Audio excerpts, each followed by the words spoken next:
Kalbaryo ang may anak na batugan. Mas kalbaryo ang magkapag-asawa ng batugan.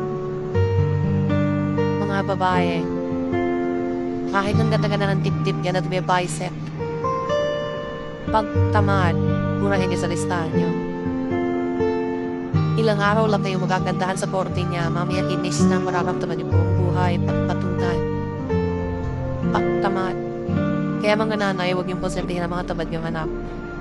Kasi ite-turnover niyo sila sa mga kapangasawa, walang kakwenta-kwentang tao. Kawawa yung mga kapangasawa. Yung mga tamad na ayaw magtrabaho pero gusto mananda yung cellphone. Mga walang ginagawa kundi magpromi ng damit, hindi naman marunong maglaba. Kain ng kain, hindi naman marunong magigpit ng plato o magluto.